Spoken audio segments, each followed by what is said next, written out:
Celestial navigation, you must go back to ancient days. At that time, men thought the Earth was the center of the universe.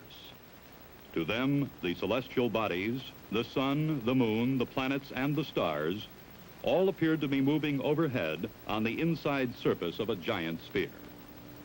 This imaginary sphere has an infinite radius and is concentric with the Earth. They gave this sphere a name, celestial sphere, and we still call it that today.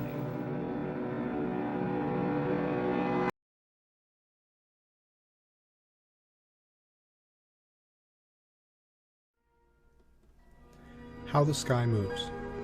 Look up on a clear night and you'll notice that the sky looks like a vast dome with stars fixed to its inner surface.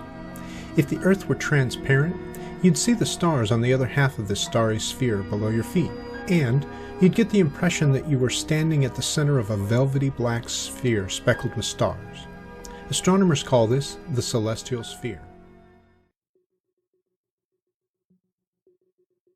This is said to be a depiction of the oldest globe map we know of today, made by Crates of Malus in the 2nd century BC.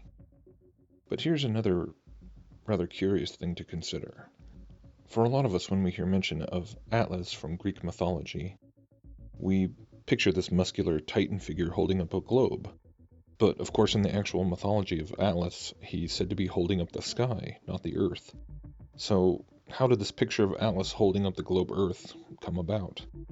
Well, when we look at this Farnese Atlas statue, we see him holding up a globe, but it's actually not the Earth. It's the celestial sphere, covered not with continents, but with the constellations. The Farnese Atlas is from the 2nd century AD, but it is said to be a replica of a much older version from earlier Hellenistic times. So what I really want to know is which really came first, the terrestrial globe or the celestial globe? The globe by Crates is curious. I mean, even if the ancient Greeks believed that the Earth was a globe, they weren't really making globe maps yet. Not from the ground, anyways. They hardly left the Mediterranean. I mean, yes, they went to England and North Africa, and we have all these variations of what's known as the OT map with the 3 main continents of Europe, Asia, and North Africa, and there was the Spice Road that went to Asia, and they had maps, but they had maps of kind of the main central continent there. But it wasn't until guys like Columbus and Vasco da Gama and Magellan and Captain Cook went out there and started sailing the oceans that any real attempt at mapping the whole Earth from the surface of it could even be attempted. But of course, we all know that they were using celestial navigation to chart their way, even if they didn't know what lay ahead on the horizon in terms of, waterways or land masses. They already had sort of a full globe map because they had the celestial globe map, which had been around since antiquity due to the fact that the heavens move and you can chart a good deal of the stars without having to travel over much of the Earth's surface. But then, in these last couple of years, suddenly all these people around the world start questioning all of it, start doubting NASA, and then trying to actually measure curvature and not finding it. Everybody starts scratching their heads trying to understand just what the heck is going on and how does it all work, what's the real map, what's the real model, how do the heavens work, so on. And we know all the sticking points that are debated endlessly about the southern stars and the equinoxes, and we've seen all these kinds of theories and heard all kinds of alleged debunkings and etc. But overall, there's still a lot of unanswered specific questions when we definitely don't have it all figured out. But I have to say that I do think we are in many ways really making progress in narrowing some very important things down. And we've begun to realize that things like perspective would of course have an effect on things like viewing the sun, moon, and stars. I've just been looking at P-Brain's video on crepuscular and anti-crepuscular rays regarding the southern stars, and it really is something that makes you stop and think. It still leaves me with some questions, but I definitely think he's onto something there. And then of course Skiba just put out his video on atmospheric lensing, and ODD mirrored that because it was just so great. And he's demonstrating how this lensing effect from water, which of course the atmosphere has lots of, would of course factor into all these anomalous, things that we've been debating over for so many months. Things like building being cut off over the horizon. And is that due to curvature or refraction or what? And it's pretty amazing to see what he was able to demonstrate with just a very simple experiment, and even with the sun. And I would think that that would have to factor into our view of the stars as well, things like atmospheric lensing.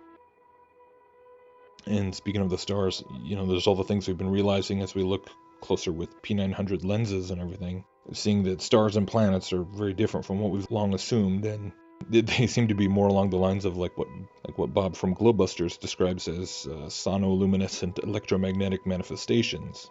I love that term, by the way, Bob. And yeah, it would seem that, so another net conclusion we've been realizing is that somehow the higher up you go into the atmosphere, at some point the stars begin to actually vanish from view. And so they are, for lack of a better word, somewhat holographic.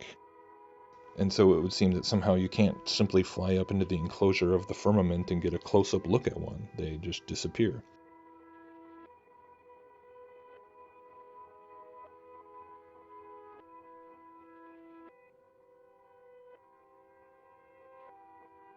So really the combined picture that all these factors would seem to be presenting to us is that somehow all of these little elements work together to create this domed appearance of the heavens.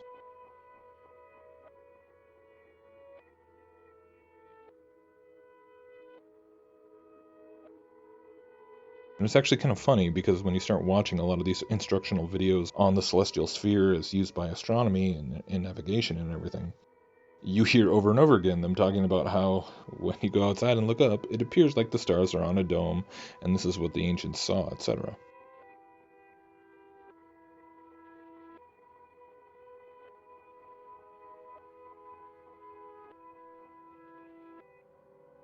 So this is the crazy little question here. This is where I have to stop and wonder if this isn't the point where so much of the illusion is just all stemming from. Because, of course, those who laugh at the idea of the flat Earth and point to astronomical knowledge as clear evidence for the globe, they'll instantly say that as you move around the Earth, you're able to see space from every angle. A hemisphere of the celestial globe is said to simply be what you can see from any given spot on the Earth because that's your field of vision, and the other half was being blocked by the globe. But what is beginning to emerge is that this, quote, dome overhead is really just more a function of our visual faculties as we move across the plane. And it's created by a combination of factors such as perspective, atmospheric lensing, and perhaps the even yet to be understood hyperdimensional qualities of the luminaries themselves.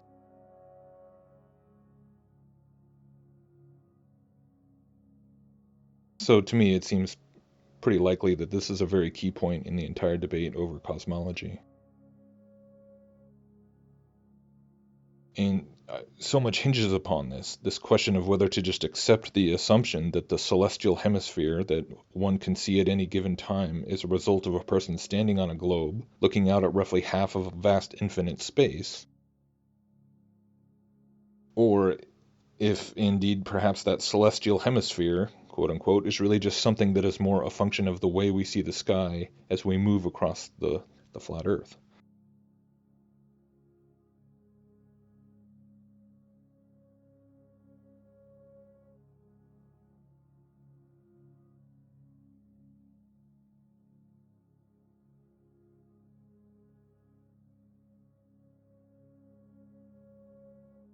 Speaking of statues of Atlas, most people are far more familiar with the one that stands in front of the Rockefeller Center in New York.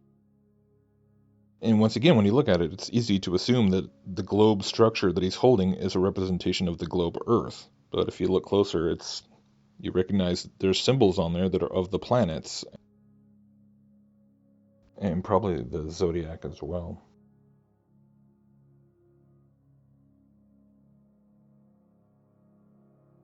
So again, it's the celestial sphere, not the terrestrial.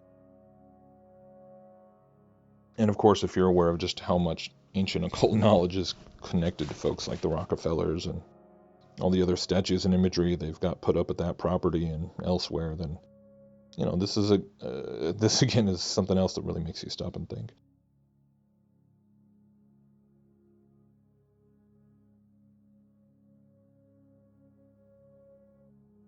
Most people are also familiar with how many places in megalithic structures on Earth, such as the Giza pyramids, are built in correspondence to specific stars or constellations.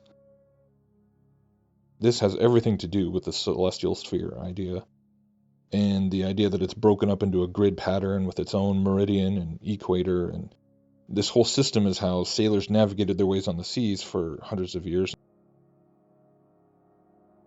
And not surprisingly, many of the pioneers in astronomy, such as Bessel, who is credited with supposedly succeeding in finally measuring the stellar parallax, he started out as a sailor and an expert in celestial navigation.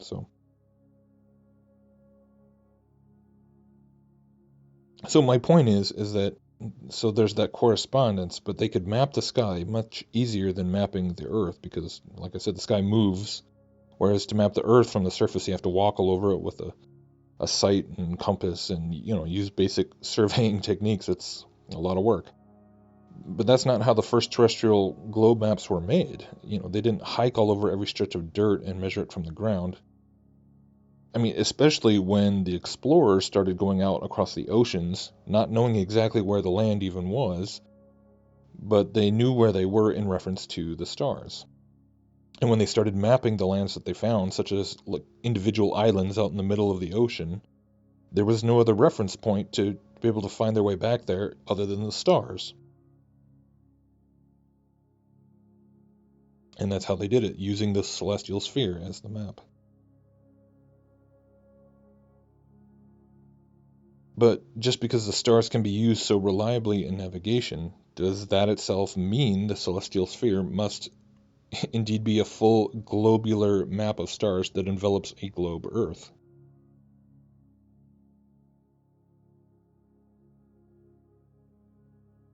I don't believe that's the case at all. And of course, from a biblical point of view, we are told that God made the stars to mark the times and seasons. And also, in regard to the birth of Christ, we see God himself employing the stars as a navigational aid. So I think it's pretty clear that they were created for our benefit as both a calendar system and a navigational system built right into the ceiling of the creation itself.